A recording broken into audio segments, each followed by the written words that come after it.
Casos de secuestros. En los rincones más oscuros del alma humana se esconden secretos que desafían la razón y congelan la sangre. La historia está marcada por episodios donde el miedo se convierte en realidad y la inocencia es arrebatada sin piedad. El secuestro, ese acto infame que transforma la vida en una prisión de dolor, ha dejado un legado macabro de sufrimiento y desesperanza. Algunos casos, envueltos en misterio y crueldad, aún resuenan como advertencias sombrías de lo que ocurre cuando la maldad se desata sin límites. Acompáñanos a revivir estos episodios que jamás deberían haber sucedido, pero que permanecen tatuados en la memoria colectiva como recordatorios de hasta dónde puede llegar la oscuridad humana. Número 1. El secuestro de Isabella Lins, España, 1992. El verano de 1992 se tornó en una pesadilla inolvidable para la familia Lins y para toda España. Isabella Lins, una joven universitaria de 22 años, desapareció una calurosa noche de julio en Valencia tras salir de una fiesta con sus amigos. Nadie imaginaba que ese sería el comienzo de uno de los secuestros más escalofriantes y perturbadores que el país recordaría durante décadas. Aquella noche, Isabella decidió tomar un taxi sola, confiando en que el trayecto a casa sería rápido y seguro. Sin embargo, jamás llegó a su destino. Las horas iniciales fueron confusas. Sus amigos asumieron que estaba en casa y su familia pensó que se había quedado a dormir con alguna amiga. No fue hasta la mañana siguiente cuando su ausencia se volvió alarmante. La familia reportó su desaparición a la policía, iniciando una investigación que pronto revelaría algo mucho más siniestro. Isabella no había sido simplemente extraviada, había sido secuestrada. Los días se transformaron en un angustioso infierno para sus seres queridos. La policía exploró todas las pistas posibles, interrogó a sus compañeros de clase, investigó a sus amigos y rastreó posibles rutas que pudo haber tomado aquella noche. Todo parecía un callejón sin salida, hasta que, 5 días después, una llamada telefónica sacudió a la familia Lins. Una voz fría y distorsionada les advirtió que tenían a Isabella y exigieron un rescate de $500,000. La amenaza era clara. Cualquier intento de involucrar a la policía significaría su muerte. La familia, paralizada por el miedo, accedió a negociar en secreto mientras los investigadores trabajaban contrarreloj para identificar a los responsables. Sin embargo, lo peor aún estaba por llegar. Días después, un paquete anónimo llegó a la puerta de la casa familiar. Dentro, encontraron una cinta de video acompañada por una macabra nota escrita a mano que decía: "Ella aún está viva, por ahora". En la grabación, Isabella aparecía encadenada a una pared húmeda y sucia, con el rostro demacrado y los ojos llenos de terror. Vestía la misma ropa de la noche en que desapareció, ahora desgarrada y manchada. Su voz temblorosa apenas podía pronunciar las palabras que sus captores le obligaban a repetir. Suplicaba a sus padres que pagaran el rescate lo antes posible, porque se estaba acabando el tiempo. La crudeza del video estremeció a todo el país cuando fue filtrado a los medios, generando una ola de angustia colectiva. Los secuestradores eran expertos en sembrar el miedo. Cada llamada que hacían era calculada, cada mensaje cargado de una amenaza implícita. En una de esas llamadas, reprodujeron un breve audio de Isabella gritando y llorando, seguido de un espeluznante silencio. Era una advertencia directa. Estaban perdiendo la paciencia. La presión sobre la policía aumentaba y la familia se hundía en una desesperación abrumadora. Finalmente, tras semanas de búsqueda y gracias a un rastreo meticuloso de las llamadas, las autoridades lograron localizar el escondite. Una antigua casa rural abandonada en un remoto paraje boscoso. La operación de rescate fue rápida pero peligrosa. Temían que, al sentir la presencia policial, los secuestradores ejecutaran a Isabella. Cuando los agentes irrumpieron en la casa, encontraron un escenario digno de una película de terror. El aire estaba cargado de humedad y un hedor insoportable impregnaba las paredes mohosas. En el sótano, iluminado solo por una tenue bombilla parpadeante, descubrieron a Isabella. Estaba encadenada a una tubería oxidada, deshidratada y tan débil que apenas podía sostenerse en pie. Sus muñecas y tobillos estaban cubiertos de heridas infectadas por el roce constante del metal. Sus ojos, abiertos y llenos de horror, parecían haber perdido cualquier rastro de esperanza hasta que vio a los agentes acercarse. El rescate fue considerado un éxito policial, aunque la experiencia dejó marcas imborrables en la vida de Isabela y su familia.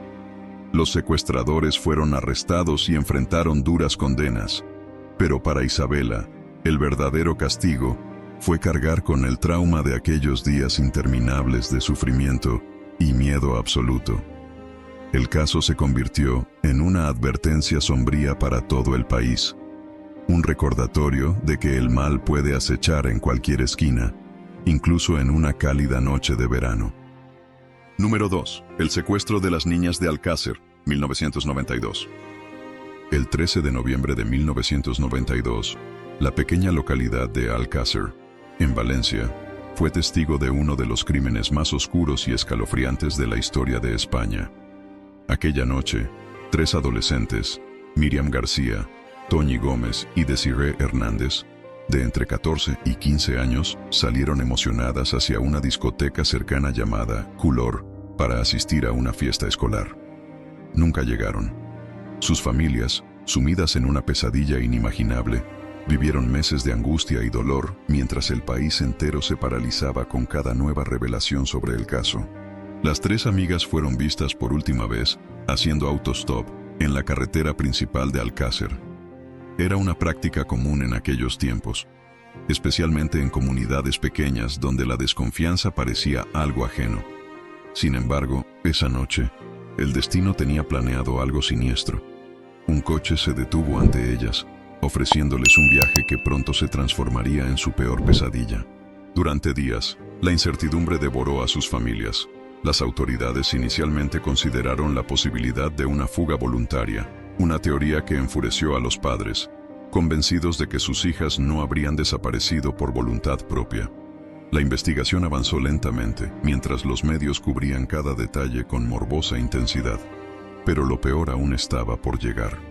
Más de 2 meses después, el 27 de enero de 1993, 2 apicultores que caminaban por una remota zona montañosa conocida como La Romana, hicieron un hallazgo que estremeció a toda España. Entre arbustos y tierra removida, encontraron un improvisado y macabro entierro. Los cuerpos de Míriam, Toñi y Desiree estaban enterrados en una fosa poco profunda, envueltos en mantas sucias y atados con cuerdas desgastadas. Sus cadáveres mostraban signos de una brutalidad inimaginable, evidencias de tortura prolongada y abusos que ningún ser humano debería soportar. Los forenses revelaron que las niñas habían sufrido una tortura sistemática que se prolongó durante horas, tal vez días. Sus rostros aún reflejaban el pánico de sus últimos momentos, sus cuerpos desfigurados por golpes y heridas múltiples. El informe de la autopsia describía escenas dignas de una pesadilla, huesos fracturados, quemaduras y marcas de ataduras que hablaban de un sufrimiento inhumano. La investigación pronto se centró en 2 nombres que se grabarían para siempre en la memoria colectiva del país: Antonio Anglés y Miguel Ricart. Ricart fue detenido rápidamente, pero Anglés logró escapar en circunstancias confusas y jamás fue capturado. Según el testimonio de Ricart, las niñas fueron llevadas a la solitaria casa de La Romana, donde comenzó una orgía de violencia descontrolada que culminó con su asesinato. El juicio de Miguel Ricart se convirtió en un espectáculo mediático, plagado de irregularidades, teorías conspirativas y detalles espeluznantes que dejaron a la sociedad española sumida en el horror y la desesperanza. El rostro frío y sin remordimientos de Ricart durante el proceso judicial alimentó aún más el miedo y la repulsión de un país entero. Sin embargo, para las familias de las víctimas, el caso de las niñas de Alcácer nunca encontró un cierre real. La desaparición de Antonio Anglés se transformó en un misterio perturbador, dejando una sombra de duda y sospecha que persiste hasta el día de hoy. Muchos creen que hubo encubrimientos y que el alcance del crimen podría involucrar a más personas de lo que se informó oficialmente. El caso de las niñas de Alcácer no solo se convirtió en una herida abierta para España, sino también en una advertencia mortal sobre la maldad que acecha en los rincones más oscuros de la humanidad. La memoria de Miriam, Toñi y Desiree permanece como un trágico recordatorio de que el horror puede golpear incluso en los lugares más tranquilos, dejando cicatrices que nunca se borran. Número 3. El secuestro de José Antonio Ortega Lara, España, 1996. El 17 de enero de 1996, España fue testigo de uno de los secuestros más prolongados y sobrecogedores de su historia reciente. José Antonio Ortega Lara, funcionario de prisiones, fue secuestrado por la organización terrorista ETA y sometido a un cautiverio inhumano que se extendió por 532 días. Lo que comenzó como una operación de secuestro para presionar políticamente al gobierno español se convirtió en una pesadilla de sufrimiento y desesperanza que marcó para siempre la vida de Ortega Lara y la memoria colectiva del país. Esa fatídica noche, Ortega Lara regresaba a su casa en Burgos después de su jornada laboral habitual. Como era su costumbre, estacionó su automóvil en el garaje comunitario del edificio donde vivía con su familia. Fue entonces cuando un grupo de miembros de ETA, que había estado vigilándolo durante semanas, ejecutó su macabro plan. Lo esperaban ocultos, listos para actuar. Cuando Ortega Lara cerró la puerta del garaje, fue interceptado y reducido con extrema violencia. A punta de pistola, lo maniataron y lo obligaron a subir a una furgoneta que desapareció rápidamente en la fría y oscura noche.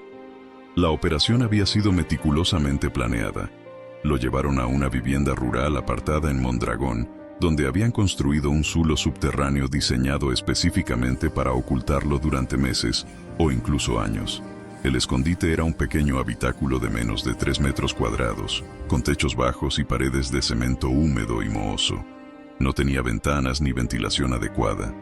La única luz provenía de una bombilla desnuda que apenas iluminaba el opresivo espacio, convirtiéndolo en una tumba viva. Los primeros días fueron una pesadilla insoportable.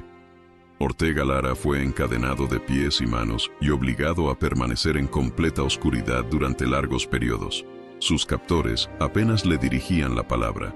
Solo le entregaban comida racionada y le permitían asearse ocasionalmente con un cubo de agua helada.